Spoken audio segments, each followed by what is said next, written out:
was it like for you growing up in Jamaica without your parents? Well, we went back to Jamaica young, but because I was with my grandmother, it didn't seem to make a difference to me. I quite enjoyed being there. My brother was there as well. My mother's son, my brother was there. When we were to come back, I didn't want to leave. So my dad said, okay, you can come for a visit, and then you can go back. Well, when I came, my language was very colorful. Not that I thought anything of it, but he did, so I ended up staying. My sister started school here, and she liked it better. At that time when we were going to school in Jamaica, they used the strap and the ruler and so forth.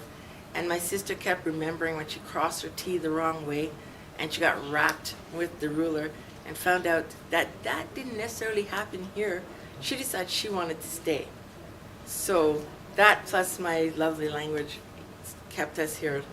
Otherwise, we would have probably been like so many others and come back here as teenagers as opposed to be coming back to start grade 1. Why is it important for the next generation to hear the pioneers, their stories? Why is it important to you? So important. Well, for myself, and I think a lot of the pioneers, it's very important for these young people to understand how hard they worked to pave the way for them. Because without the pioneers, we wouldn't be where we are right now. And I mean, even with the struggles now, a lot of the youth coming in, you have somebody here that can show you the way. You have somebody that can teach you the experiences that they have. Times past, for example, when children came, they said that you had to go back a grade because according to them, we weren't up to standards when those children were far surpassed the grade that they were in. And then they were bored, but they didn't see that as boredom. They kept saying that it's stupidity or ignorance, right? Now, with the pioneer story getting out there, I think a lot of children also have a lot more respect for their elders. Because the youth now, they're here, they're there, they're everywhere. Parents work 2 jobs.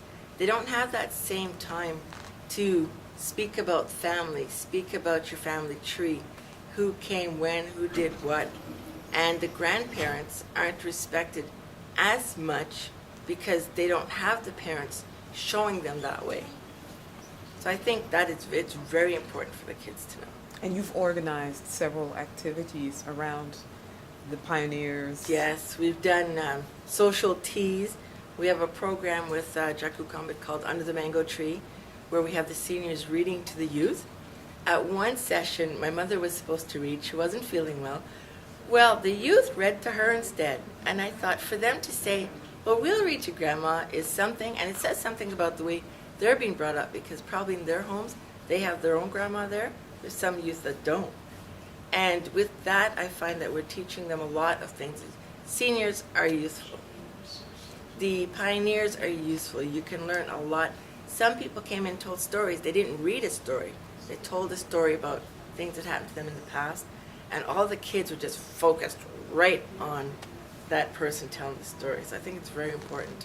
The social teas that we've had, very useful. We've even done bowling and invited the seniors, the middle-aged, I guess you call them elders, and the youth to come together because, I find quite often a lot of people say the youth do not know, but sometimes, when you're looking at ladies, like my mother is going to be 90 this year, it's not the youth that don't know, it's the people in the middle that have forgotten where their parents came from, how they struggled to get here and to get them here.